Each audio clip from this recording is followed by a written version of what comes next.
Bismillahirrahmanirrahim. Assalamualaikum warahmatullahi wabarakatuh. Selamat sore, salam sejahtera untuk kita sekalian. Yang saya hormati Ketua Umum Dewan Pimpinan Pusat Partai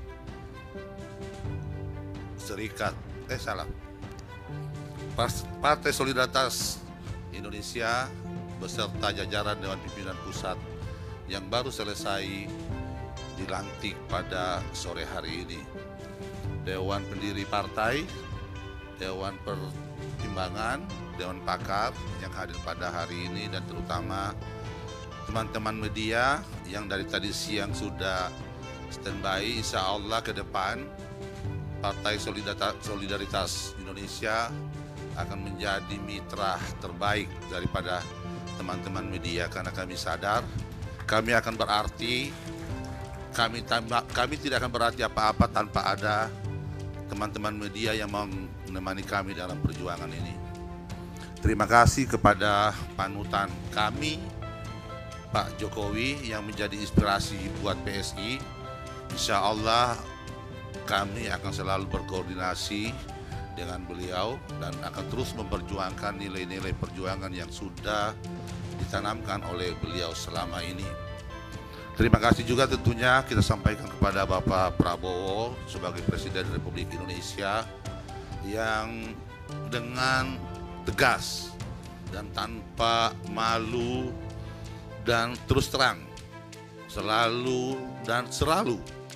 menyampaikan dan memberikan pujian bahwa Pak Jokowi adalah salah satu presiden yang sudah banyak memberikan legacy, banyak membangun negeri ini, banyak memberikan keberhasilan dalam kapasitas Pak Jokowi sebagai presiden maupun dalam kapasitas pribadi yang menemani beliau dan menjadikan beliau menjadi Presiden Republik Indonesia. Sedikit tentunya presiden yang sudah berhasil, yang mau mengakui atau mau jujur mengakui atau bantuan atas keberhasilan. Ini menjadi teladan buat kita semua. Tentunya kita berharap tidak sampai pada titik itu, karena akhir-akhir ini kita semua sama melihat bahwa di tengah situasi bangsa yang tidak sedang baik-baik saja, terjadi kegaduhan yang luar biasa yang sedang menimpa, yang ditujukan kepada orang tua kita, inspiratif kita, panutan kita Pak Jokowi. Ya, kita berharap tentunya Bapak Presiden dengan segala kewenangannya bisa menyegerakan mengakhiri oknum yang memang sengaja mencari-cari atau sedang membuat kegaduhan, seperti yang dikatakan oleh Bapak Presiden bahwa oknum-oknum ini memang adalah orang-orang yang sengaja membuat kegaduhan di negara kesatuan Republik Indonesia. Kondisi bangsa hari ini sedang tidak baik-baik saja. Ini tentunya kita melihat bahwa situasi ekonomi terjadi kesenjangan yang luar biasa, dan juga dalam posisi demokrasi kita yang tidak juga sedang baik-baik karena sedang terjadi ketidakpercayaan antara masyarakat dengan tokoh-tokoh kita. Nah, tentunya saya berharap kader PSI dalam kondisi seperti ini bisa berkontribusi untuk menyelesaikan permasalahan, berkontribusi untuk bisa menyelesaikan permasalahan yang sedang dihadapi oleh bangsa ini. Kader PSI jangan menjadi bagian daripada permasalahan yang sedang dihadapi oleh bangsa hari ini. Saya berharap dengan segala potensi yang dimiliki oleh PSI hari ini bisa bersama-sama dengan pemerintah untuk kita berkontribusi menyelesaikan permasalahan ini. Untuk PSI sendiri, pertanyaan kita bahwa 2029 seperti yang disampaikan oleh Ketua Umum tadi, tentunya ini harus menjadi tanggung jawab kita semua. Kenapa? Pertanyaannya harusnya bukan lagi apakah PSI akan lolos pada pemilu 2009. PSI harus bertekad untuk menjadi pemenang, harus bertekad untuk menjadi menang besar pada pemilu 2009. Karena kenapa? Tentunya dengan pengalaman kekalahan 2 pemilu haruslah menjadi modal buat kita untuk melakukan introspeksi diri, melakukan evaluasi apa permasalahan yang dihadapi oleh PSI dalam 2 pemilu sehingga kemudian kita tidak lolos, sehingga kemudian kita kandas untuk masuk pada parliamentary threshold yang ini yang harus kemudian menjadi yang harus kita jawab. Kalau permasalahan ini kita mampu inventarisir, maka kemudian kepengurusan yang baru selesai dilantik hari ini harus mampu memberikan jawaban terhadap permasalahan yang dihadapi oleh PSI 10 tahun yang lalu. Tapi kemudian kalau kemudian PSI tidak mampu melakukan evaluasi dan mau mengkritik dirinya, maka harapan-harapan itu hanya akan menjadi pepesan kosong yang seperti apa yang disampaikan oleh Ketua Umum tadi. Tentunya keinginan untuk melakukan evaluasi kepengurusan itu menjadi kebutuhan organisasi. Ketika terjadi evaluasi kepengurusan, percayalah bahwa itu bukan karena suka dan tidak suka. Insya Allah kepengurusan ke depan kita akan letakkan, kita akan bentuk satu standar penilaian untuk siapa yang akan tetap bertahan di Dewan Pimpinan Pusat dan siapa yang harus keluar dari Dewan Pimpinan Pusat untuk kepentingan organisasi, bukan untuk tidak suka dan tidak suka.